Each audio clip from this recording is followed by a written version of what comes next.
Hey there, it's E Squared Photography. I'm Erin. And I'm Emily, and we are here to keep things simple and fun.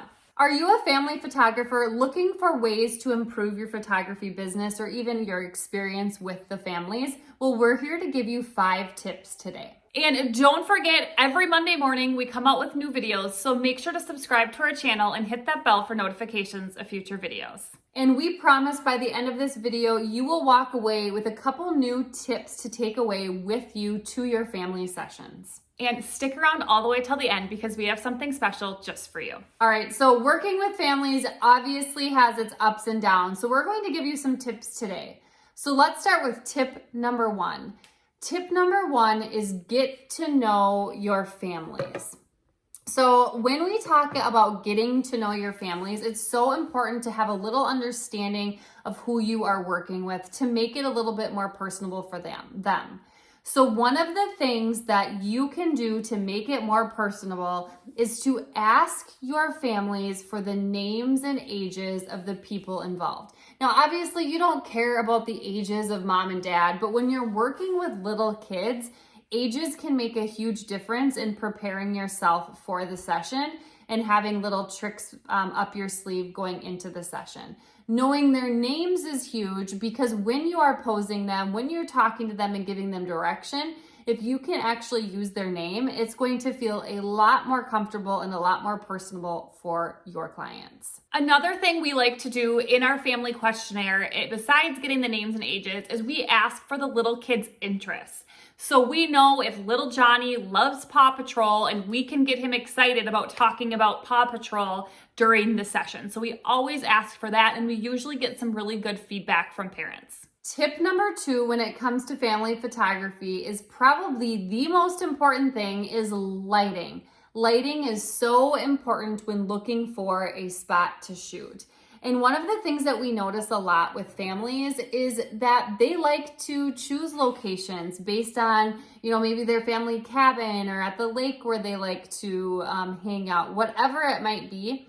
And so it's very, very important when it comes to them choosing their locations to educate them and educate your clients based on lighting. So when we educate our clients, we let them know what type of lighting we're looking for, and we sometimes even have them scope it out at the spot they want at the time we would do the session and send us pictures to ensure that we do have proper lighting when we arrive. Now, tip number 3 is to keep posing simple.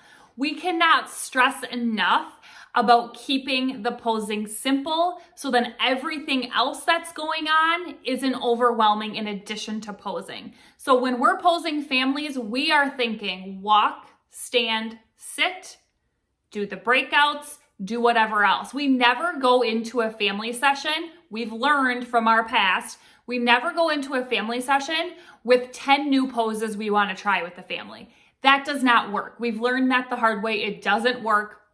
Half the time we would get in the car after the session and we would realize none of those poses even happened with all of that work we put aside to come up with some pose ideas. So keep posing super simple. If you do want to try a new pose or two, that's fine, but don't overdo it. Keep it simple. All right, take a moment and comment below what is a fun tip or trick that you can give others when it comes to showing up to a family session. Maybe it's a trick with little kids. Tip number 4 is just to have fun. And there's lots of ways you can have fun during a family session. One thing we love to do during a family session is play games or call everything a game during the session.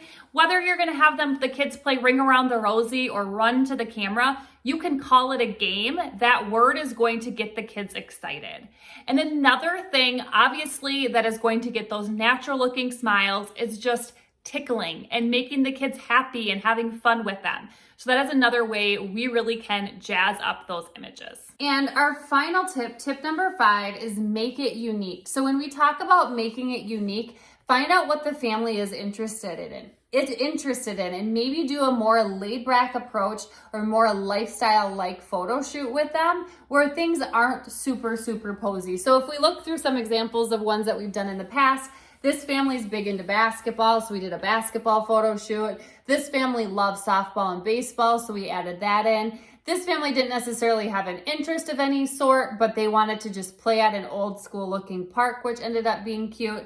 And then this family, of course, was hanging out on the pontoon, having some beverages and eating pizza. Okay, so hopefully that was helpful to give you some ideas on how to make your family sessions easier for you, easier for the family, and get those images you're wanting. Now, if you are a family photographer or interested in family photography, we do have a free posing guide in the download or in the description below that you can download and get your hands on to give you some ideas of how we really simplify family posing. And in addition to that, we do have a behind the scenes family course if that's something you're interested in as well, where we take you behind the scenes to 6 different full family sessions so you can kind of see how family sessions work on our end. So make sure to check that out as well. And if you enjoyed this video today, make sure to like, subscribe, and share with a friend so we know to make more videos just like this one. And if you don't already, follow us on Instagram at e2photography, and we will see you next week.